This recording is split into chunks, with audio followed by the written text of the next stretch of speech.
Hi everyone, my name is Warren Mailley-Smith and I'm a concert pianist from London, and welcome to my channel.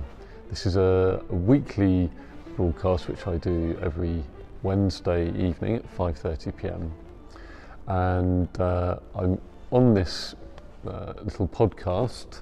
I am talking a little bit each week about a practice tip for playing the piano, and also just talking a little bit about some concerts which will be coming up in this amazing building that I'm sitting in, which is St Mary the Strand in central London.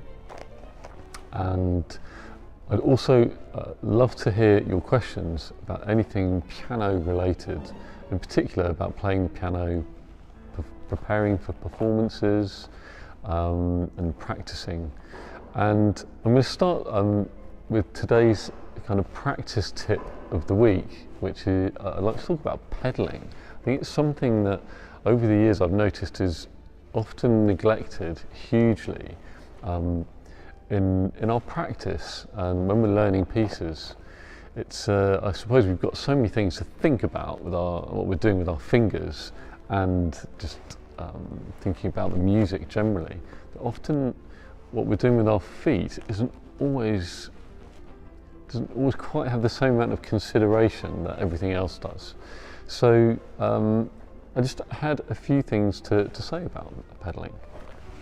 And very brief, I think the first thing is when you sit down at the piano, is always to make sure that your feet are actually positioned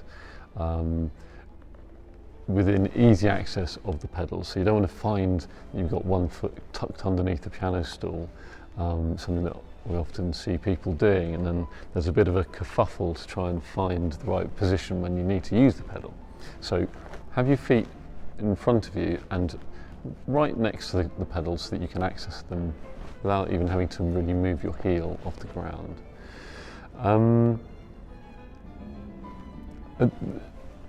People often say, oh, I'm not sure whether or not to use pedal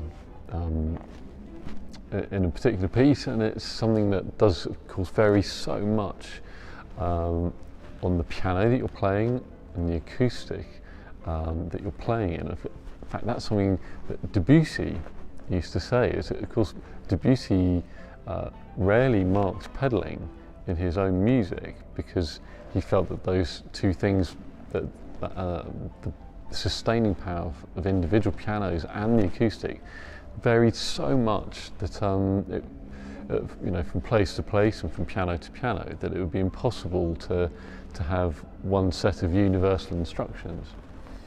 Of course, certain music really lends itself to having a lot of pedal. Some music lends itself to having virtually no pedal. If we're talking about the sustain pedal, which is, of course, the right-hand pedal on the piano. I think I just wanted to get you guys to give some extra thought to the different uses of the pedal, because there's certainly more than one use of the pedal, and I think, of course, the pedal allows us to sustain these notes. It kind of and most regularly, most commonly, I think we use the pedal to give the bass notes some extra boost, to allow us to kind of let go of those notes and to fill in other things elsewhere on the keyboard. So it helps to support the bass. But there are other uses as well, and I think we can often find ourselves using the pedal to create colour, to kind of give us an extra layer of types of sound that the piano can create. So we're not just kind of playing degrees of loud and quiet, but we can help to make the sound warmer or brighter or drier depending on how we use the pedal. So that's a very important use as well. I think similar to that, it can also create extra sonority. If we want to create a really, really big sound, using the sustain pedal can just help to create more vibrations in the strings.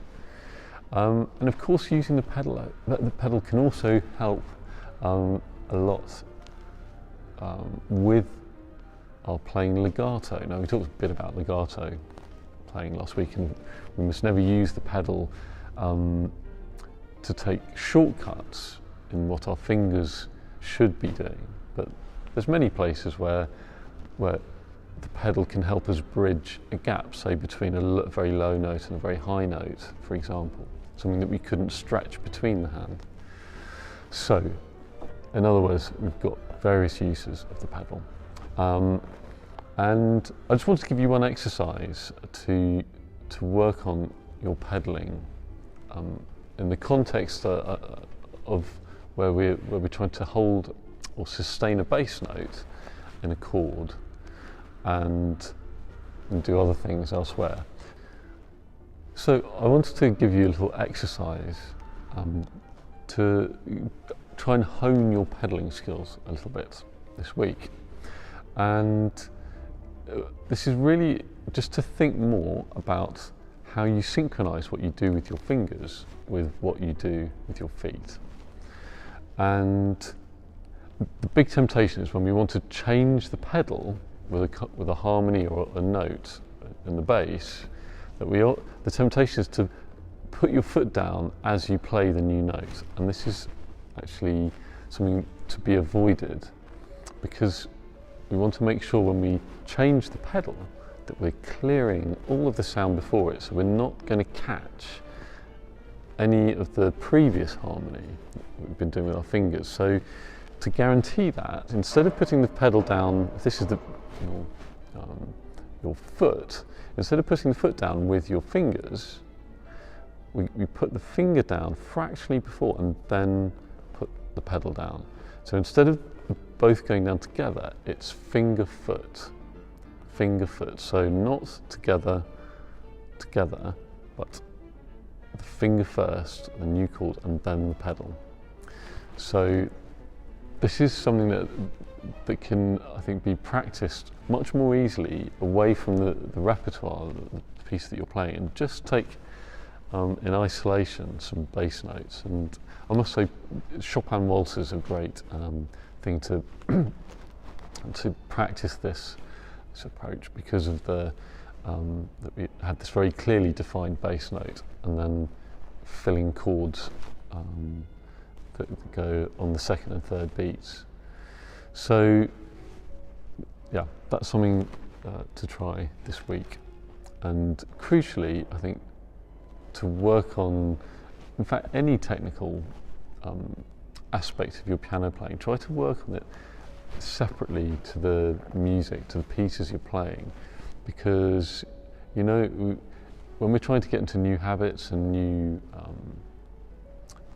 new muscular behaviour, it's much easier to train those things independently, whether it's scales or arpeggios or the number of things that we're going to be talking about over the coming weeks with piano playing. So work on your pedalling this week and let me know how it goes. If you have any questions at all about your pedalling, about when to use the pedal, when not to use the pedal, give us a shout. And maybe final word is to say that I think one of the most underused parts of our bodies when it comes to pedalling is actually our ears, to really, really listen to the sounds that you're making and to respond accordingly. Sometimes we might not even realise or be aware that we're overusing the pedal and that it's blurring some of the clarity that we would otherwise be achieving with our fingers. So yeah, over to you guys, and do let me know your thoughts on pedalling. If anyone listening has any concerts coming up that you'd like me to give a mention and to share, please do let me know, and I'd be really delighted to give it a mention. So some concerts coming up here that I'm very excited about. On the 25th of November, the wonderful pianist Yuki Noguchi is going to be giving a hour's recital at 6 o'clock and 8 o'clock including Rhapsody in Blue and some other wonderful pieces of music.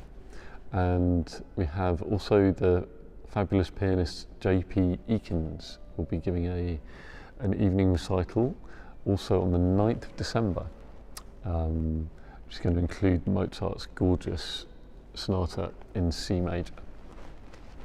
And then on the 10th, the Saturday the 10th of December, the Piccadilly Sinfonietta are going to be giving a festive performance here as well. So please do find the details below.